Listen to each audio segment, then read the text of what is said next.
texto de hoje. Então, Atos dos Apóstolos, capítulo 19, verso 21, inicia o nosso texto. Diz assim: Cumpridas estas coisas, Paulo resolveu, no seu espírito, ir a Jerusalém, passando pela Macedônia e Acaia, considerando, depois de haver estado ali, importa-me também ver Roma. Tendo enviado à Macedônia 2 daqueles que lhe ministravam, Timóteo e Erasto, permaneceu algum tempo na Ásia. Por esse tempo, ou seja, agora Lucas vai abrir um parêntese na narrativa, houve um grande alvoroço acerca do caminho. Pois um ourives chamado Demétrio, que fazia de prata nichos de diamante e que dava muito lucro aos artífices, convocando-os juntamente com outros da mesma profissão, disse-lhes: Senhores, sabeis que deste ofício vem a nossa prosperidade. E estáis vendo e ouvindo que não só em Éfeso, mas em quase toda a província da Ásia, esse Paulo tem persuadido e desencaminhado muita gente, afirmando não serem deuses os que são feitos por mãos humanas. Não somente há o perigo de a nossa profissão cair em descrédito, como também o de o próprio templo da grande deusa Diana ser estimado em nada, e ser mesmo destruída a majestade daquela que toda a Ásia e o mundo adoram. Ouvindo isso, encheram-se de furor e clamavam: Grande é a Diana dos Efésios. Foi a cidade tomada de confusão, e todos a uma arremeteram para o teatro, arrebatando os macedônios Gaio e Aristarco, companheiros de Paulo. Querendo este apresentar-se ao povo, ou seja, Paulo, não lhe permitiram os discípulos. Também as iarcas, que eram amigos de Paulo, mandaram rogar-lhe que não se arriscasse indo ao teatro. Uns, pois, gritavam de uma forma, e outros de outra, porque a assembleia caíra em confusão. E, na sua maior parte, nem sabiam por que motivo estavam reunidos. Então tiraram Alexandre dentre a multidão, impelindo os judeus para a frente. Este, acenando com a mão, queria falar ao povo. Quando, porém, reconheceram que ele era judeu, todos, a uma voz, gritaram por espaço de quase 2 horas: Grande é a Diana dos Efésios. O escrivão da cidade, tendo apaziguado o povo, disse: Senhores, Efésios, quem porventura não sabe que a cidade de Éfeso é a guardiã do templo da grande Diana e da imagem que caiu de Júpiter? Ora, não podendo isto ser contraditado, convém que vos mantenhais calmos e nada façais precipitadamente, porque estes homens que aqui trouxestes não são sacrílegos, nem blasfemaram contra a nossa deusa. Portanto, se Demétrio e os artífices que o acompanham têm alguma queixa contra alguém, há audiências e procônsules que se acusem uns aos outros. Mas, se alguma outra coisa pleiteais, será decidido em assembleia regular. Porque também corremos o perigo de que, por hoje, sejamos acusados de sedição, não havendo motivo algum que possamos alegar para justificar esse ajuntamento. E, havendo dito isto, dissolveu a assembleia.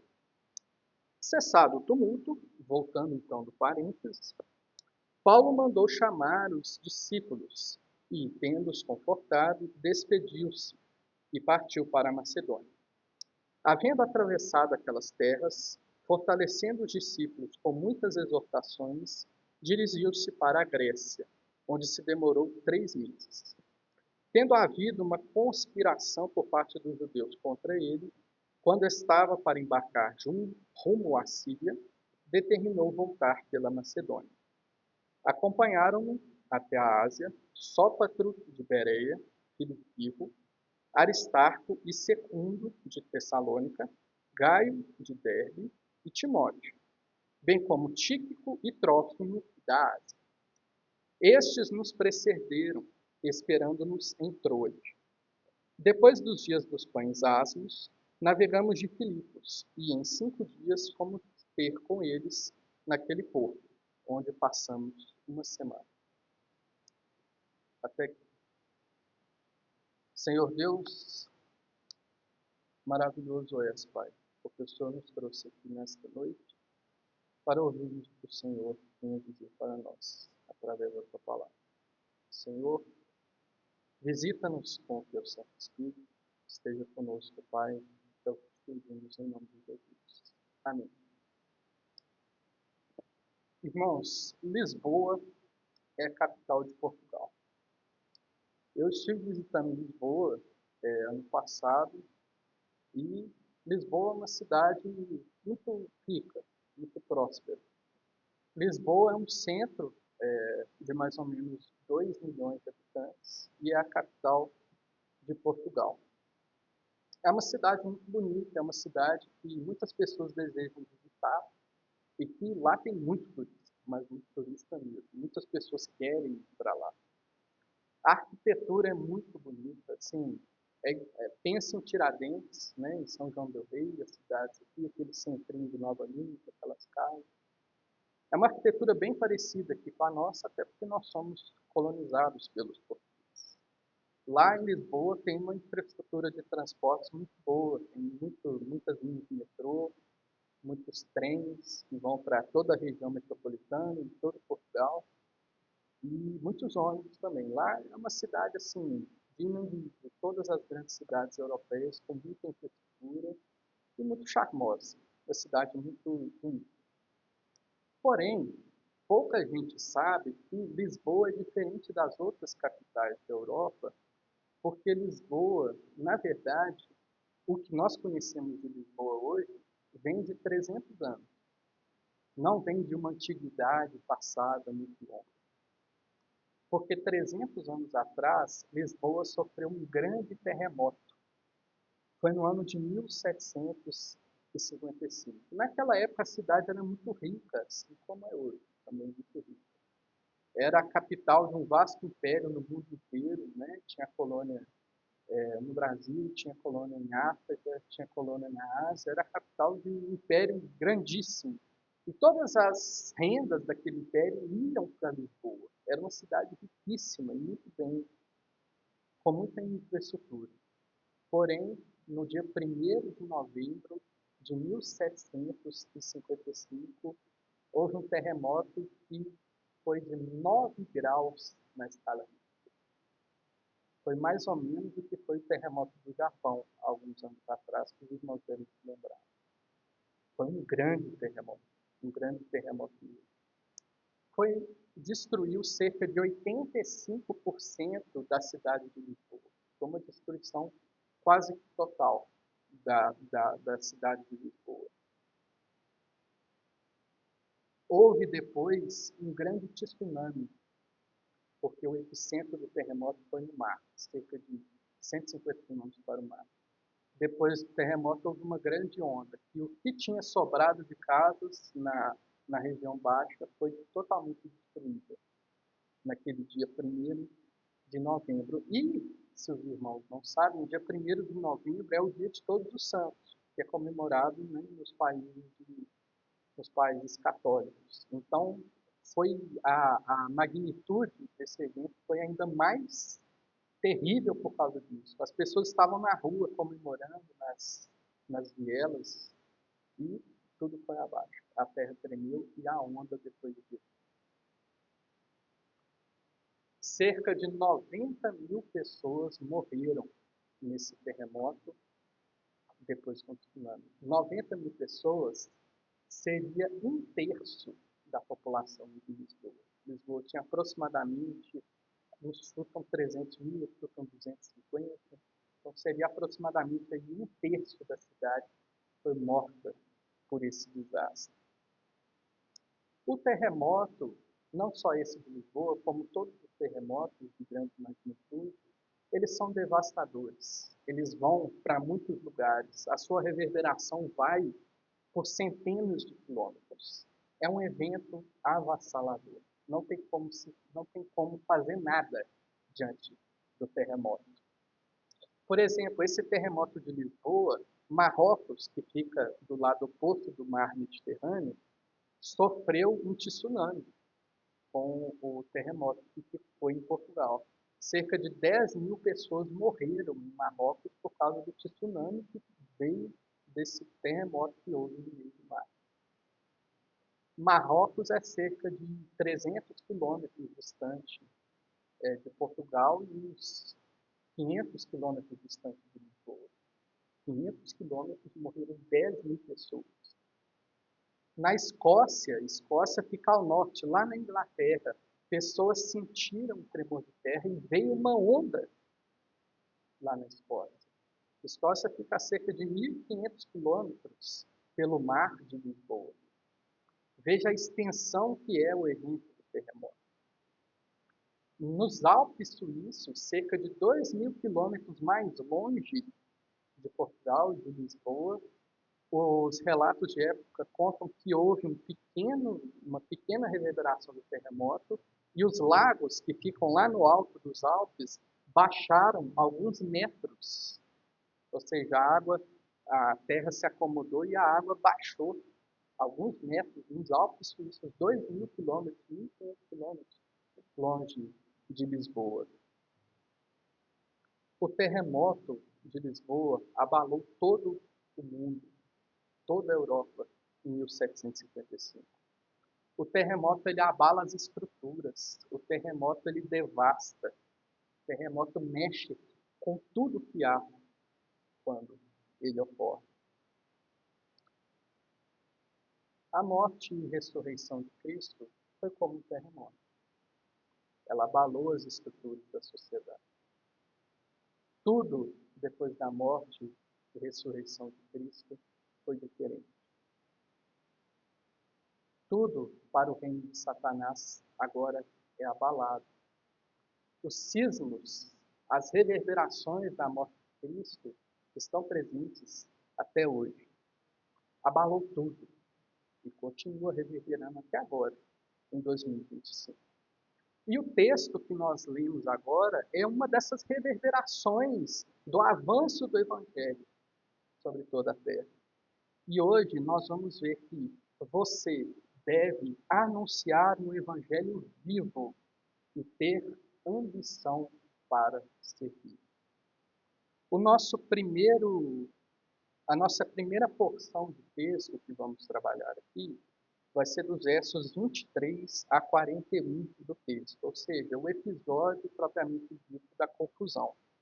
Como a gente salientou na leitura, Lucas está contando o relato da viagem e ele faz um pequeno parênteses para contar essa história da confusão e depois ele volta a contar a história, ele volta do ponto que ele partiu para continuar a viagem missionária. Então nós vamos ver primeiro esse parênteses que Lucas faz, que é do verso 23 ao verso 41 do capítulo 19. Esse texto está no contexto da terceira viagem missionária. Nós já vimos a primeira viagem, nós já vimos a segunda viagem, e nós estamos vendo agora a terceira viagem, que começa no verso 24 do capítulo 18, quando Apolo está em Éfeso e depois, a partir do verso 1, Apolo sai de Éfeso, então Paulo vai para Éfeso e fica em Éfeso um bom tempo. A palavra de Deus fala que Éfeso recebeu Paulo durante 2 anos. Foi a maior estadia do apóstolo Paulo em todas as viagens. Queridos, a terceira viagem é o quê? Da mesma forma que a primeira e a segunda viagem. É o cumprimento da grande comissão dada por Cristo em Mateus capítulo 28. Ide por todo mundo, pregai o evangelho a toda criatura e batizai em nome do Pai, do Filho e do Espírito Santo. Isso é o livro de Atos. E ainda é o cumprimento da promessa do envio do Espírito Santo em Atos 1:8, que o Espírito Santo capacita os crentes a serem testemunhas, não só em Jerusalém, mas em toda a Judéia, Samaria, até os confins da terra. Todo o expandir do livro de Atos, todo o expandir do Evangelho é o cumprimento dessas promessas no final dos Evangelhos e no arrebatamento de Cristo, na sua ida aos céus, no início do capítulo 1 de Atos. Toda a nossa leitura de Atos deve ter em mente isso. E a nossa vida hoje também. E é exatamente isso que o verso 20 salienta. Nós começamos no verso 21. Olha o que o verso 20 diz. Assim, a palavra do Senhor crescia e prevalecia poderosamente. É exatamente isso que o texto enfatiza, o cumprimento da promessa de Cristo, através da pregação e crescimento do Evangelho. Lucas, então, abre um pequeno parênteses. Pequeno não, é grande, né? São quase 15 versículos de parênteses, para contar essa confusão ou esse tumulto que houve na cidade de Éfeso. Aqui, no primeiro verso da confusão, desse parêntese de Lucas, há a palavra caminho. Por esse tempo houve um grande alvoroço, ou tumulto, ou confusão acerca do caminho. Lucas usa essa palavra caminho várias vezes no livro de Atos para se referir ao Evangelho. A palavra caminho, no primeiro século, era usada pelos judeus para se referir a seitas. Ou seja, a palavra caminho era para se referir a pessoas ou a grupos que se desviavam do verdadeiro judaísmo. Esse era o uso mais comum da palavra caminho no primeiro século. E Lucas, escrevendo, sendo um cristão, sendo um redimido por Cristo, ele usa muito provavelmente essa palavra propositadamente para mostrar que o caminho e o judaísmo são diferentes. O cristianismo e o judaísmo são diferentes. Não são a mesma coisa. O cristianismo, ele é oriundo do judaísmo. Cristo era judeu. Mas o cristão não é judeu, em termos religiosos. O cristão pode ser judeu se ele for etnia, né? Se ele for genealogicamente um judeu, mas um judeu religiosamente judaísmo, não. O cristianismo é completamente diferente do judaísmo. O judaísmo ainda crê no Messias. Nós não. Nós cremos que o Messias veio no primeiro século. Ele já morreu. Ele já pagou pelos nossos pecados. Os judeus não. Por isso os judeus diziam que o cristianismo era uma seita. E os judeus dizem até hoje que o cristianismo é uma seita. Lucas usa propositadamente essa palavra. E qual é um outro sentido para a palavra caminho nas Escrituras? Claro, além de uma trilha, uma estrada. A palavra caminho é usada várias vezes nas Escrituras, nas parábolas, por exemplo, para mostrar conduta. Ou seja, por onde que você vai no sentido de o que você faz. Qual é a sua conduta de vida? O que você tem feito, o que você tem praticado, é o caminho que você tem seguido. O que Jesus disse? Ele é o caminho, a verdade e a vida. Jesus é o caminho. Nós devemos seguir esse caminho. Ou seja, o chamado cristão não é um chamado filosófico, mas é um chamado de caminho, é um chamado de conduta, é um chamado de fazer, não um chamado puramente filosófico. E qual tem sido o seu caminho? Qual tem sido a sua conduta? O que você tem feito diariamente honra a Cristo? A forma com que você tem vivido, a forma com que você tem se relacionado, tem trabalhado, tem feito as suas coisas, é condizente com o caminho que você está seguindo? É condizente com Cristo? Cristianismo é conduta. Cristianismo é prático, não é filosofia. Logo após isso, Lucas nos apresenta o revoltado, Demétrio. Demétrio era um Ourives. Ourives é aquele artesão que trabalha com metais preciosos para fazer anéis, para fazer estatuetas, para fazer artes.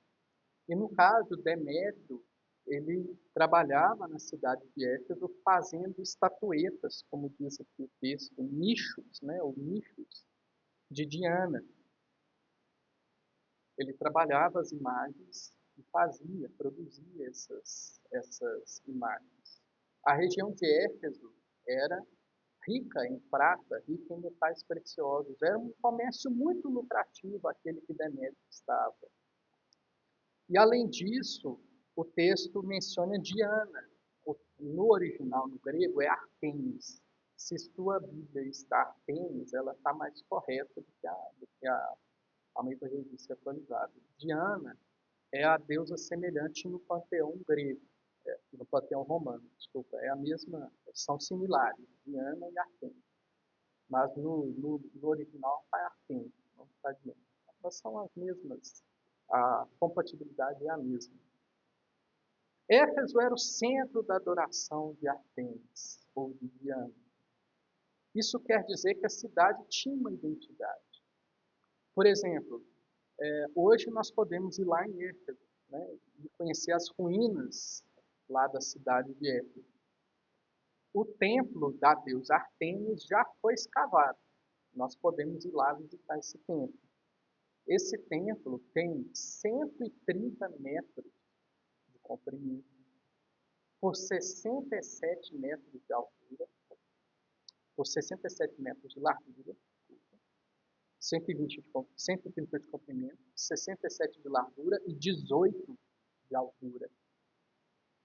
Queridos, uma construção dessa para os dias de hoje já é uma coisa monumental, na verdade. Imagina para a antiguidade. Era uma construção faraônica, ainda mais se lembrar que as colunas eram de mármore.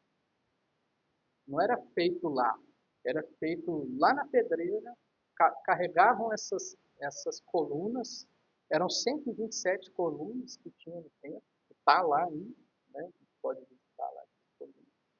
Era uma construção faraônica, uma construção gigante, construção muito grande. O templo de Artemis era o orgulho da cidade de Éfeso. Éfeso vivia disso, vivia desse templo. Por que Demétrio estava preocupado, então? Porque Paulo estava dizendo, olha, só há um Deus verdadeiro. Imagens feitas por mãos humanas não podem fazer nada. Elas não escutam, elas não veem, elas não falam, elas têm que ser carregadas, elas não fazem nada. Imagens feitas por mãos humanas são falsas, não são Deus, são adoração pagã, idólatra. Queridos, o Evangelho, ele atinge todas as áreas. O Evangelho não é só, abre aspas, religião. Ou seja, aderir ao Evangelho ou ser crente não é deixar a missa e vir para cá, deixar o centro espírita e vir para cá, ao invés de no domingo lá. Não, meu filho. O Evangelho alcança todas as áreas da sua vida e da minha vida. Todas mesmo. Todas. Inclusive a economia. Não fazia mais qualquer sentido para um crente convertido comprar uma imagem que já tem. Não faz sentido algum. Não faz sentido algum você gastar dinheiro com estatuetas de Nossa Senhora, ou seja, que for de elefante oriental. Não faz sentido isso, porque são deuses falsos. Isso é economia. O Evangelho atinge também a economia. O Evangelho atinge todas as áreas da vida. Segundo Kuyper, um grande teólogo do século passado, não há um centímetro quadrado qualquer que Cristo não diga é meu. Tudo é de Cristo. E o Evangelho impacta todas as áreas da nossa vida. E, além disso, quando nós evangelizamos, nós não encontramos apenas a pessoa pecadora. Nós encontramos todo um sistema de pecado que existe na sociedade. Quando o Evangelho entra, não é impactado apenas a pessoa individualmente, mas há todo um sistema de vida pecaminoso. Há todo um mundo pecaminoso entregue ao maligno que o Evangelho confronta. Há toda uma série de instituições que o Evangelho desmonta com a sua mensagem. Todo esse sistema vem abaixo quando o Evangelho entra. O pecado está em tudo. Portanto, o Evangelho confronta tudo. Até o seu trabalho. Até a economia. Tudo. E isso era na antiguidade com a fabricação das estatuetas e é hoje. Hoje também é assim. Você adora o seu trabalho? Demétrio era uma pessoa dessa. Né? Demétrio adorava o trabalho dele, ou seja, fazia do trabalho dele um Deus. Por isso ele arrumou esse tumulto todo. Será que você é como Demétrio? Será que você coloca o seu trabalho como Deus? Ah, mas como que eu coloco o meu trabalho como Deus? Olha, se você quando tem um mês ruim fica todo triste, depois tem um mês bom, fica todo alegre, depois volta a mesma coisa. Teve um mês ruim. Querido, você é escravo do seu trabalho. O trabalho está sendo o centro da sua vida. É lógico que, eventualmente, nós entristecemos por nosso trabalho. Mas se você está há 10 anos trabalhando e sempre a mesma história, quando você tem um mês ruim, você fica triste, deprimido. E se você tem um mês bom, você fica alegre, fica gastando, fica tudo. Querido, se isso é constante na sua vida, você está adorando o seu trabalho. O Evangelho alcança também o seu trabalho. Não coloque o seu trabalho como Deus. E no verso 29 nós vemos que o povo deu razão a Demétrio. Olha o que está escrito no verso 29. Verso 28, desculpa. Ouvindo isso, encheram-se de furor. Encheram-se quem? O povo, aqueles que estavam ali na Assembleia reunidos. Encheram-se de furor e clamavam, grande é a gêmea dos Efésios. E a cidade toda foi tomada de confusão. E todos a uma foram para o teatro. Todos. O povo todo foi ao teatro. Querido, Éfeso é uma cidade bem estudada e bem escavada. E você também pode ir lá e ver o teatro. O teatro está lá escavado. Esse teatro cabe em 24 mil pessoas. Era o centro público da cidade. A gente pode ir lá visitar hoje em dia. Era um teatro gigante, gigante, em formato metade de uma circunferência. Né? Era um teatro gigante. 24 mil pessoas cabiam ali. E olha o verso 31, verso 30, Paulo, né, se referindo a Paulo. Paulo também queria apresentar-se ao povo, mas não lhe permitiram os discípulos queridos. Naquela confusão, naquele ódio, naquela gritaria, eles poderiam muito bem matar Paulo sem qualquer legalidade, na confusão, no tumulto. Os discípulos tiveram cuidado para com a vida de Paulo, não deixaram ele ir. Interessante que no verso 31 fala de asiarcas. Asiarcas são os governadores da província da Ásia, ou seja, eles formavam uma espécie de conselho, ou de pequeno senado, que fazia as deliberações da região da Ásia. E Paulo tinha amigos assim. Paulo tinha amigos que eram governadores, que faziam parte desse seleto grupo. E eles falaram ao Paulo, não vá. Eles mandaram por mensagem. Paulo, não vá, não se apresente. Pode acontecer o pior. Não vá. Eles preservaram a vida de Paulo. Porém, é importante nós percebermos o que está no verso 32. No final do verso 32, segunda metade, diz assim: e, na sua maior parte, ou seja, a maior parte das pessoas que estavam ali naquela confusão, nem sabiam por que motivo estavam reunidos. Nem sabiam. Foram lá na confusão, no tumulto. Mas nós sabemos qual é o motivo. Qual é o motivo? Paulo está pregando que só há um Deus verdadeiro. Paulo está pregando a Cristo crucificado. Paulo está dizendo que os deuses são falsos, e que, portanto, só há um Deus que deve ser adorado e louvado por toda a terra. Paulo está defendendo, então, o monoteísmo. Para o Império Romano, isso não era um problema. Sabe por quê? O Império Romano tinha uma política de acrescentar todos os deuses, né? Ele conquistava uma região. Então ele incorporava os deuses daquela região.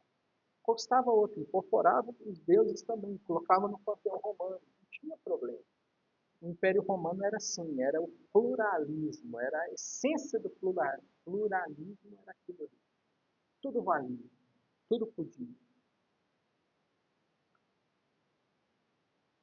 O monoteísmo não é assim, não é válido. O monoteísmo é só um Deus verdadeiro. E como é o nosso século? Como é o século XXI? Nós temos um grande cientista que é muito influenciador, né, da nossa sociedade, que é o Richard Dawkins. Ele é um físico que escreveu vários livros. Um dos livros mais famosos, os livros que mais vendem dele são os livros que atacam a Deus. Ele é um ateu teórico.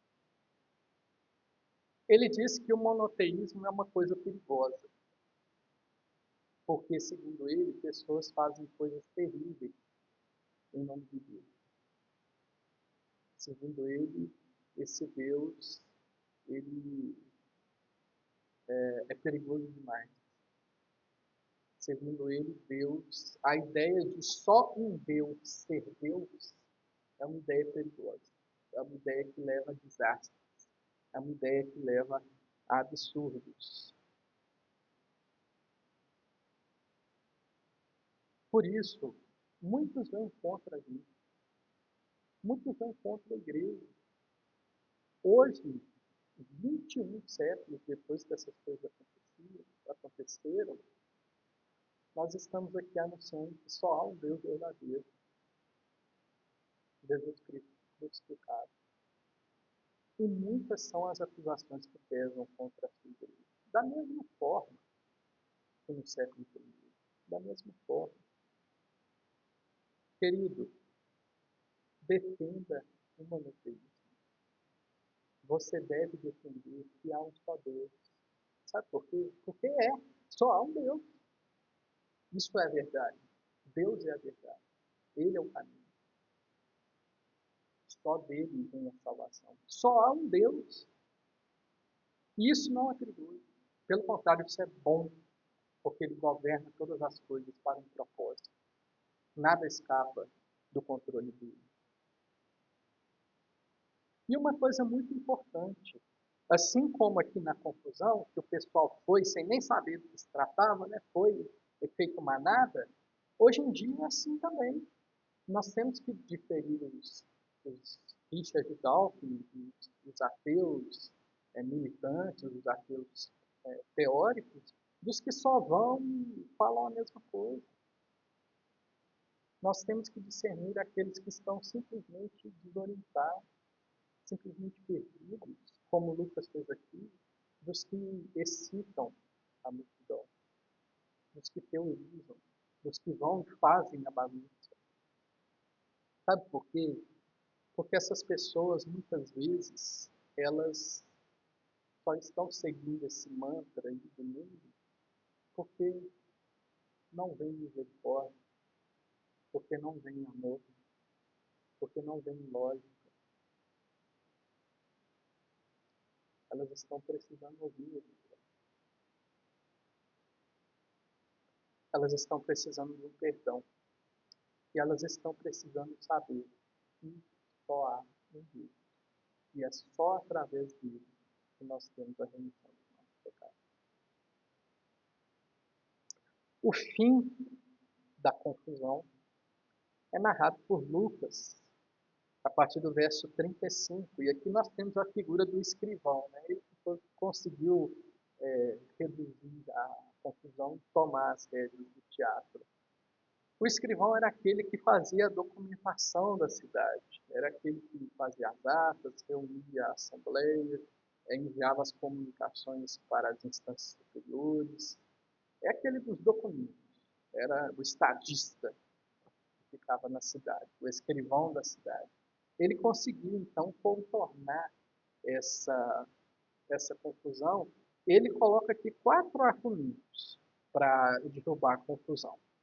Primeiro, no verso 35, na segunda metade, ele pergunta assim: quem porventura não sabe que a cidade de Éfeso é a guardiã do templo da grande Diana e da imagem de Cal de Júpiter? Ou seja, ele está falando, querido, todo mundo sabe que a cidade de Éfeso tem um templo, que a cidade de Éfeso é a guardiã de Diana. Não precisa fazer essa bagunça toda porque todo mundo já sabe. Não tem nada em perigo aqui, o mundo inteiro sabe. Não tem perigo isso que vocês estão dizendo. Olha o segundo argumento que ele coloca, verso 37. Porque esses homens aqui, que aqui processos, não são sacrílegos, nem blasfemaram contra a nossa deusa. Aqui foi traduzido são sacrílegos, se for traduzido literalmente é roubar. Ou seja, esses homens não roubaram a nossa deusa. Esses homens não blasfemaram contra a nossa deusa. Não tem nada, não tem nenhum crime que a gente pode imputar nesses homens. Não tem nenhum argumento. Não há nenhum crime nesses homens. Olha o terceiro argumento que ele coloca. Terceiro argumento que ele coloca. Está no verso 38. Portanto, se Demétrio e os artífices que o acompanham têm alguma queixa contra alguém, há audiências e procônsules. Ou seja, Demétrio e pessoal, se vocês quiserem fazer uma acusação, se vocês quiserem acusar Paulo de algum crime, vocês têm que ir ao procônsul, vocês têm que ir lá na Assembleia Regular. Tem a justiça para isso. Vocês não podem fazer justiça com a sua própria mão. Vocês não podem fazer esse tumulto todo. Há um jeito certo de vocês fazerem. O jeito que vocês fizeram está errado. E o quarto argumento que ele coloca, verso 40. Porque também corremos perigo de que, por hoje, sejamos acusados de sedição, não havendo motivo algum que possamos alegar para justificar esse ajuntamento. Ou seja, Roma poderia achar que aquilo era uma rebelião, que aquilo era um tumulto para tirar o governo romano daquele lugar. E, queridos, Roma não perdoa a sedição. No ano 70, Israel tentou tirar Roma do poder. Roma foi e destruiu tudo. Não sobrou só pó de Jerusalém. Só pó. Roma não perdoava qualquer tipo de sedição. O escrivão está falando, querido, se a gente continuar com isso aqui, Roma pode vir e matar todo mundo aqui. Vamos parar com isso agora. Resultado, verso 41, e havendo visto isto, dissolveu a Assembleia. Aprove Deus preservar esses nossos irmãos. Aprove Deus preservar aqui Gaio, Aristarco e Paulo. Aprove Deus preservar. Mas em outros muitos casos, nossos irmãos foram mortos. Em muitos outros casos. Os tumultos que aconteciam matavam nossos irmãos na igreja antiga, na Idade Média, na Idade Moderna, ou seja, há uns 300 anos atrás aconteceu isso também. Mas nesse momento aprove Deus preservar a vida dos nossos irmãos. E qual é o seu impacto no mundo? Será que o evangelho que você tem praticado tem alcançado todas as esferas da sua vida? Será que a forma com que você tem procedido tem feito a diferença ao seu redor? Será que você, no seu trabalho, tem sido luz, tem sido sal, tem testemunhado a Cristo, tem feito a diferença a ponto de abalar uma cidade inteira?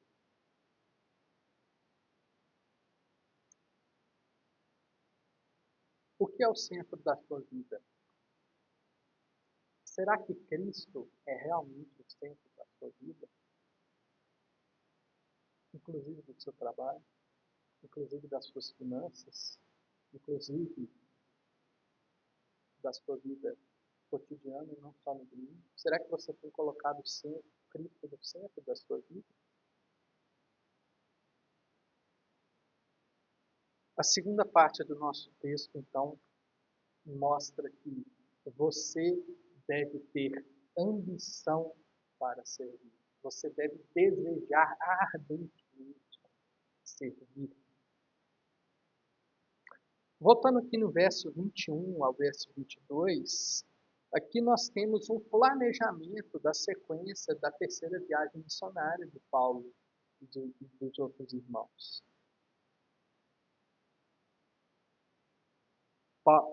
O texto diz, Lucas diz, verso 21, cumpridas essas coisas, Paulo resolveu do seu espírito ir a Jerusalém. Paulo então está planejando a sequência da sua viagem e ele começa assim, olha, eu quero voltar a Jerusalém. E no verso 16 do capítulo 20, virando uma página aí, Lucas coloca claro que Paulo queria estar lá no Pentecostes. Paulo queria ir para Jerusalém e tinha uma data definida. Não, eu quero estar lá no Pentecostes.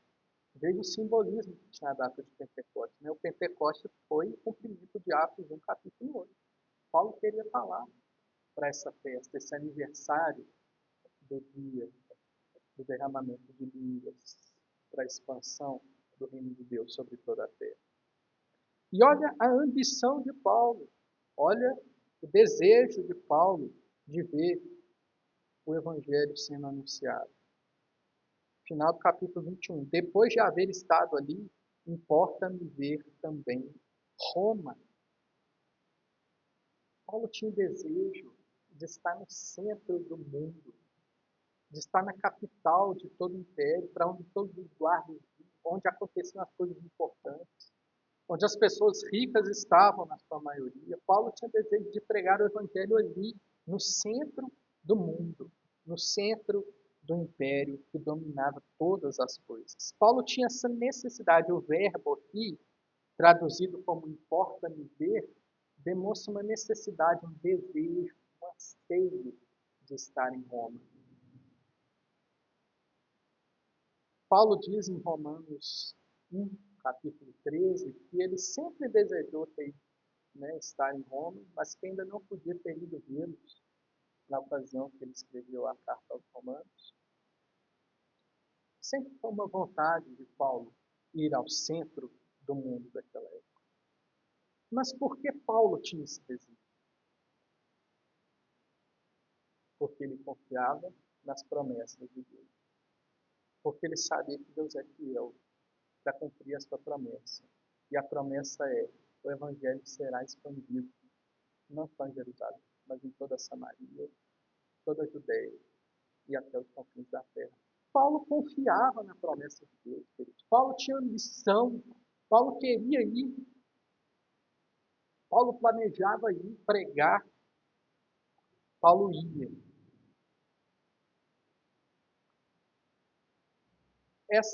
Esse sonho de Paulo, Deus deu a graça. Paulo foi a Roma. Não foi como ele gostaria de ir, ele foi preso. Mas Paulo foi a Roma. Paulo pregou em Roma. Paulo foi ambicioso para pregar o evangelho. Paulo quis, Paulo procurou, Paulo fez planos, Paulo queria chegar além, até os confins da terra. E você? Você deseja pregar o evangelho? Você deseja, você tem ânsia para pregar o evangelho? Você planeja pregar o evangelho? Sabe aquela parte da sua família que ainda não converteu? Você faz plano de ir lá, de pregar para ele? Você tem o desejo de ver todas as esquinas desse bairro aqui sendo evangelizadas? Você almeja isso? Você quer e você confia nas promessas de Deus a ponto de planejar a sua vida. Paulo fazia. A meta de Paulo é toda a terra será evangelizada. Toda a terra conhecerá a Deus. O verso 1 do capítulo 20 mostra que Paulo despediu. Cessado o tumulto, ou seja, depois que acabou a confusão toda, Paulo mandou chamar os discípulos e, tendo-os confortado, despediu-se. Esse verbo aqui, despedir, é confortar, pode ser traduzido assim. Lembrando que Éfeso foi a cidade que ele mais permaneceu, ele permaneceu 2 anos ali. Deve ter sido um momento assim, intenso, um momento emocionante para Paulo ficar ali, depois despedido. Um momento bem intenso. E olha que Paulo foi um homem de muitas despedidas. Ele confortou os seus discípulos. Ian, por favor, coloca o mapa para a gente. Aqui nesse verso número 2, verso 1. Tendo desconfortado, despediu-se e partiu para a Macedônia. Havendo atravessado aquelas terras, fortalecendo os discípulos com muitas exortações, dirigiu-se para a Grécia. Então, só para ficar mais fácil para explicar para os irmãos, olha o trajeto que Paulo fez. Paulo saiu de Éfeso, que é o círculo mais para lá, e foi para a província da Grécia, que é o círculo mais para cá. Qual era o caminho mais curto para Paulo fazer? Era pegar o barco, sair de Éfeso e direto para a Grécia. Esse era o caminho mais curto, o caminho mais fácil, o caminho mais simples para Paulo fazer.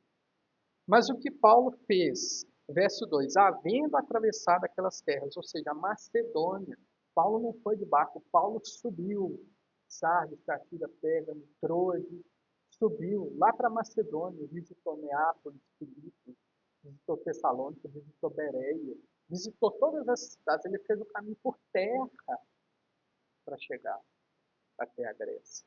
Paulo fez o caminho mais difícil. Qual que é o objetivo dele ter feito o caminho mais difícil, meu querido? Qual que é o objetivo? Olha o verso 2. Havendo atravessado aquelas terras, fortalecendo os discípulos com muitas exortações ou com muitas palavras. O objetivo de Paulo ter feito essa volta toda, ter tomado o caminho mais difícil, foi confortar, foi estar ali, foi visitar, foi conversar, foi apoiar as igrejas que ele havia fundado e que outros irmãos haviam fundado. Esse foi o motivo. Ele fez o caminho mais longo para pastorear, para estar junto, para estar perto. Pode tirar. Obrigado. Esse foi o motivo. Querido, e você? Você tem se preocupado em confortar os seus irmãos? Você tem se preocupado em estar junto dos seus irmãos? Você tem se preocupado em conversar com os seus irmãos, de estar próximo, de estar compartilhando os seus problemas, de estar confortando o seu irmão? O seu irmão mesmo. Né? Todo mundo que está aqui, todo mundo que é membro dessa igreja, não só dessa igreja, os seus irmãos conhecidos. Você tem se preocupado? Você tem feito um esforço, igual Paulo fez, para estar junto, para estar perto, para conversar, para bater o papo, para compartilhar as coisas acerca do reino de Deus? Você tem feito isso? Você tem servido aos seus irmãos, preocupado com isso? A partir do verso 3, nós temos muitos nomes e datas, onde Paulo se demorou 3 meses na Grécia. Tendo havido uma conspiração por parte dos judeus, quando estava para embarcar rumo à Síria, determinou voltar pela Macedônia. Ou seja, ele, ao invés de atravessar do barco, ele voltou de novo a pé. Acompanharam até lá esses esses irmãos, estes nos precederam, foram a Troade. Queridos, esse período aqui é um período de aproximadamente um ano. Um ano se passa aqui, entre os versos 21 do capítulo anterior até o verso 6 do capítulo 20. E a única narrativa clara, ou seja, que tem detalhes, é a narrativa da confusão em Éfeso. Porém, esse foi um dos períodos mais produtivos da vida do apóstolo Paulo. Paulo provavelmente ele deixou Éfeso aqui, está contando aqui no verso 1 do capítulo 20, em maio de 55 depois de Cristo. Essa data é presumida porque Paulo mencionou sua intenção de deixar Éfeso após o Pentecostes. Onde está isso? Isso está em 1 Coríntios, capítulo 16, verso 8. Os eventos aqui, do verso 1 ao verso 3, que a gente acabou de ler, também eles estão explicados em 1 Coríntios, capítulo 16, e 2 Coríntios, espalhados nos capítulos 1 a 7. Esses eventos aqui que nós vemos agora. Lendo todos esses textos em conjunto, podemos ver que esses eventos ocorreram durante 3 meses entre a chegada de Paulo à Grécia e sua intenção de partir para a Síria, mencionada agora no verso 13. Estava para embarcar junto à Síria, mas houve essa conspiração. Ele pretendia usar a sua estadia na Grécia para coletar dinheiro para os irmãos em Jerusalém. Completou sua coleta em toda a Macedônia. Permaneceu em Corinto, ou nas proximidades, em Cencreia, que é uma cidade limítrofe com Corinto, por 3 meses, que é o que a gente leu aqui. Tudo isso está implícito nesses versos de Atos. Todas essas coisas que se passaram. A primeira carta aos Coríntios, ela foi provavelmente escrita nesses 2 anos que ele esteve em Éfeso. Lá na carta de 2 Coríntios é mencionado que Paulo fez uma visita urgente a Corinto durante a sua estadia em Éfeso. Aproximadamente passou um ano depois desses versos que estamos lendo. Paulo produziu então uma segunda carta depois dessa ida dele relâmpago a Corinto e enviou para Corinto através de Tito. Essa carta não foi preservada para gente. Nós não temos essa carta. Mas quando Paulo recebeu, então Tito foi e voltou, trazendo boas notícias. Paulo escreveu uma terceira carta para Corinto, que é o que nós temos hoje como 2 Coríntios. Além disso, durante esse tempo aqui, esses 6 versos que nós vemos aqui do capítulo 20, Paulo escreveu sua carta aos Romanos. Ele fez a famosa coleta para os pobres em Jerusalém, está lá em 2 Coríntios, capítulo 8. Ele foi um dos momentos mais produtivos do apóstolo Paulo. Foi esse ano que é relatado aqui em poucos versos, em Atos dos Apóstolos.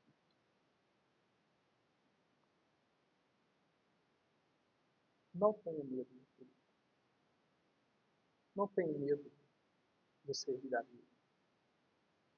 Pelo contrário, sirva com alegria. Sirva com disposição.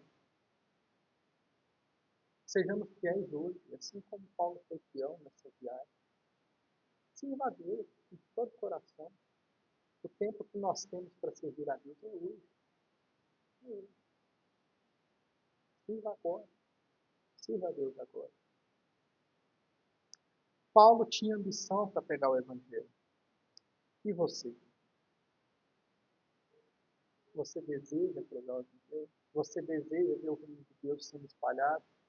Você deseja que lá no Iraque, com nossos irmãos lá, nossos missionários lá, você deseja ardentemente que a palavra de Deus seja pregada e que irmãos sejam convertidos lá? Você deseja mesmo isso? Você tem essa ambição, esse desejo? Paulo e a igreja primitiva criam que Deus é fiel. Paulo e a igreja primitiva realmente poderiam cantar essa música que nós cantamos agora, que Deus é fiel, porque eles realmente criam. Anuncia o evangelho, apoia os missionários, anuncia o evangelho, não tenha medo, não se acanhe. Sirva aos seus irmãos, conforte, esteja junto. Um terremoto, ele pode ser sentido a muitos quilômetros de distância. Um terremoto é um evento que abala todas as estruturas de uma sociedade, todas as estruturas de uma cidade, todas as estruturas até de um continente. Por exemplo, o terremoto de Lisboa. Foi sentido não só em Portugal, mas na Escócia, na África, em Marrocos. Foi sentido na Suíça, foi sentido em 3.000 quilômetros de distância, um continente praticamente inteiro sofreu por conta deste evento. Assim como o terremoto, o Evangelho é um abalo avassalador. É um abalo que ninguém pode conter. É um abalo que se expande. É um abalo que há tremores por todos os lugares. O Evangelho está abalando o mundo até hoje. Está abalando o reino de Satanás até hoje. Por isso, você deve anunciar um Evangelho vivo e ter a ambição para servir. Você deve anunciar um Evangelho vivo, querido. O Evangelho que alcança toda a vida. Não o Evangelho religioso, não o Evangelho filosófico, mas o Evangelho deve impactar toda a sua vida. O Evangelho que você prega tem poder para isso. Ele não atinge apenas o domingo, apenas esse prédio, mas ele atinge toda a sua vida e toda uma sociedade. O Evangelho confronta o pecado e toda a estrutura que há por trás dele. O Evangelho ele é vivo e você deve anunciá-lo. E você deve ter ambição para servir, você deve planejar, você deve sonhar, você deve pensar nisso. Em anunciar o Evangelho, em pregar, em ver seus parentes convertidos, em ver esse bairro todo servindo a Cristo, em ver Casa Branca, em ver Vale do Sol, em ver essas redondezas todas servindo a Cristo. Nós devemos almejar essas coisas. Assim como Paulo almejou, sabe por quê? Deus é fiel para cumprir sua promessa. E a promessa dele é que ele nos deu poder para ser sua testemunha, para anunciar. Não só aqui no Jardim Canadá, mas nas redondezas. Essa é a promessa dele. Nós devemos ter ambição por isso, nós devemos desejar isso. Deseje isso, meu filho. Prega o Evangelho. Prega. O Evangelho não é só religião. O Evangelho não é só um lugar para ir. A igreja não é só um edifício ou um terreno. Não. O Evangelho não atinge somente o domingo, mas ele atinge toda a sua vida. O Evangelho é conduta, o Evangelho é caminho, o Evangelho é como você se comporta a todo tempo. Isso é o Evangelho. O Evangelho impacta tudo. Jesus é o caminho. Você deve segui-lo. Você deve ser separado assim como ele é separado. Você deve ser santo assim como ele é santo. Imite a Cristo. Imite em todas as áreas, não só no domingo, não só dentro da igreja, mas em tudo. E o seu trabalho, não seja como Demétrio, não coloque o trabalho no centro da sua vida. Não sabote os seus colegas para pegar o trabalho deles, para pegar o posto deles. Não fique armando cilada, não fique armando confusão no seu trabalho para pegar a oportunidade do outro. Não curte o estoque. Não passe a perna nos seus clientes. Não, não diferencie preço pela cara. Não, você está prestando serviço. O Evangelho atinge o seu trabalho também. Siga as leis de trânsito.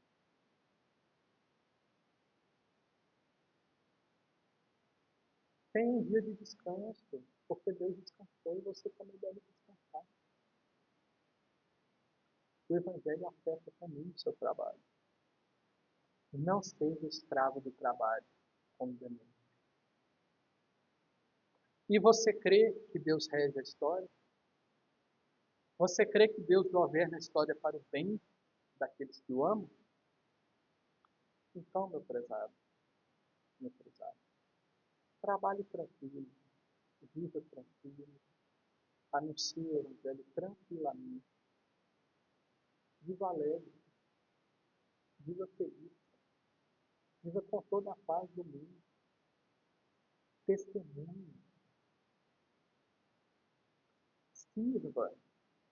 Onde que você deve servir? No corpo de Cristo, na igreja, orando na reunião de oração, ensinando, tocando na mão, limpando. Sirva, tenha ambição por servir. Prega o Evangelho, vá nos evangelismos. Tenha ambição por servir a Deus na igreja. E o abalo do Evangelho, ele é sentido até hoje. O reino de Satanás está abalado até hoje. E todas as coisas de Satanás ruirão quando tudo for consumado. O reino de Satanás será finalmente destruído. Esse dia de Maranata. Vamos orar? Deus maravilhoso, Deus bendito, nós te louvamos e bendizemos e te adoramos, Pai, porque vemos que o Senhor faz tudo e governa tudo. Pai, nos incomoda, Pai, a vivermos um evangelho vivo e a anunciarmos o evangelho vivo. Que as palavras, Pai, que sabemos da tua escritura, Pai, não fiquem somente em nossa mente, mas que transbordem para as nossas ações, para as nossas atitudes. Ó Deus, aplica a tua palavra em nossas vidas, Pai. Que sirvamos a Ti em todas as áreas de nossa vida. Não só no domingo, Pai, mas em todos os dias. Alcança, Pai, todas as esferas da nossa vida com o Teu Evangelho. Transforma-nos, Senhor. Quebra a nossa vida, Pai. Faz de novo. E, ó Deus, nos coloca, Pai, um desejo, um fervor, uma vontade, Senhor, de servir. Uma vontade ousada, Senhor, de pregar, de anunciar, de servir aos irmãos, de estar em comunhão, de pastorear, de conversar, de compartilhar nossos problemas. Senhor, ajuda-nos, Pai. Aviva a tua igreja. Aplica a tua palavra em nossas vidas.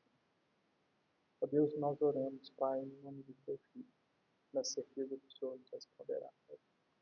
Amém.